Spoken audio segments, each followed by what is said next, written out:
Jared, I see you submitted your work, but I don't see much of a written rationale describing your designer's intent or your methodology or your conceptual development.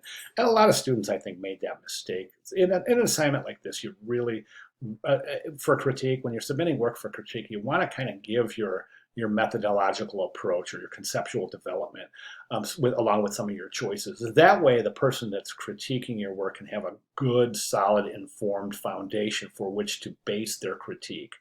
Okay, otherwise, we're just critiquing on nothing but visual merit. And this is a concept heavy project, so we really should be commenting on concept as well. So if you want a good example of excellent writing describing intent, take a look at Emily's post right there. She does a gorgeous job describing her intent through her methodology. Okay, let's go ahead and jump to the work now. Here's an idea of some thoughts for the front page of my poster. And I think at this point it's really, really important to describe that this is a draft. Okay, these are no longer thumbnails. We're in a draft state, which means that you should really have made your conceptual choices based on feedback and your whole general feeling that you've got after submitting your thumbnails, right? So in the draft stage, the draft should be as close to near completion as possible. Right now, you're indicating that you're still playing with some rough thoughts, okay? So I just want to make distinction between the development stage and in this is a rough stage or a kind of a digital mock-up stage. Okay, so this should be really well developed. Basic color ideas and layout. All right.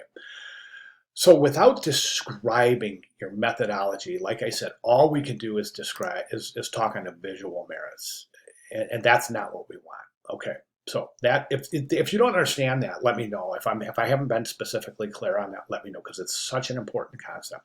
All right, let's go ahead and back down here a little bit. I'm not exactly sure what we're looking at here. I don't know what this is. This seems to be like the front cover, but I don't know what this is at all. So I'll comment on this. All right. And I guess if this is the front cover, and if these are two examples of the front cover, I guess my comments will encompass both. But right now, don't forget, if this is the front cover, we need a tagline, right? Now, what I think, regardless of which one we're talking about, we need a hook. We need some sort of a hook. I don't know what this color represents, but right now there's just no hook here. My recommendation is this: to establish a hook. How do we do that? Well, you sit back and you start researching Pablo, and I mean really researching. What is he best known for? What events? What beliefs? What has he done in his life that you could say, after reading all the research, can you condense it down to one or two things? Okay, so for example, if we were doing Einstein, we would say, okay, what's he known the best for? Okay, E equals mc squared, all of his thoughts on astrophysics, etc. Well, let's boil it down to the theory of relativity. So then we would try to base our concept on the theory of relativity. Do you see what I'm saying? Right now, we don't have any indication who Pablo Neruda was or is, or we know that you're saying he's got a love for the people, but there's not enough information here to pique to pick the viewer's curiosity to the point where they're going to say, "Hey, I'm really interested to look at more." Okay, so when I say a hook, and I say we try to expose that hook through research. Let me give you an example.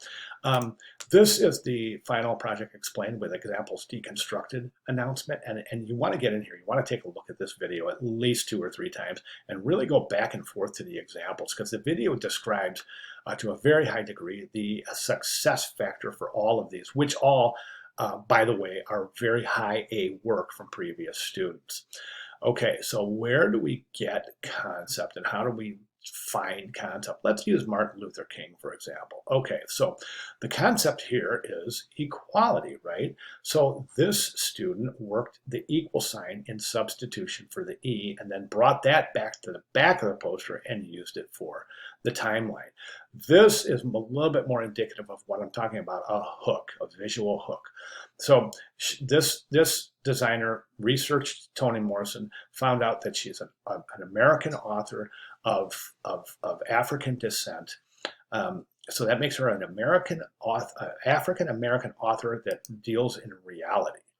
So then we take a look at the presentation and we can see that the O has been substituted for this with this fist that represents power, but it's also got this shackle which represents oppression.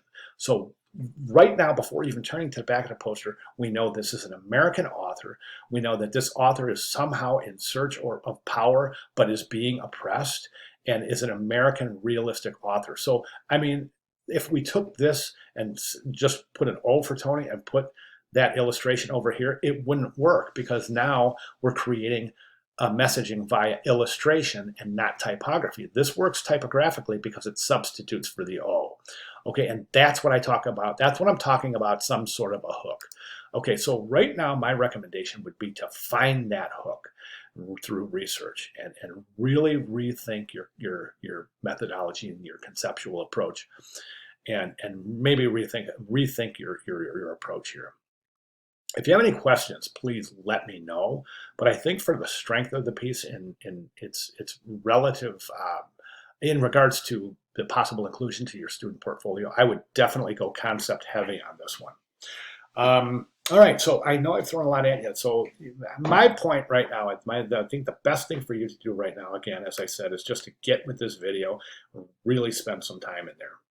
I promise you, this assignment will have a much higher level of clarity once you do that. You may have to watch it 2 or 3 times to absorb everything. It's a 10-minute video. All right. Those are my recommendations.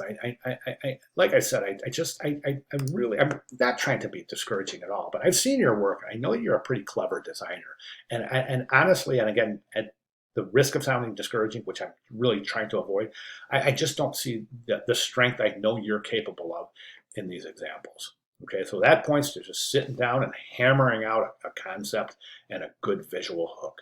Okay, so if you have any questions at all, please let me know. I won't be in the studio Saturday, but if you want to make any adjustments and submit tomorrow, I'll be glad to get your comments before Sunday's final submission. But that's where we're at, and if you have any questions at all, or if I can provide any clarification or anything you need at all, just let me know. You know I'm just a click away, so let me know. All right? Thank you, Jared.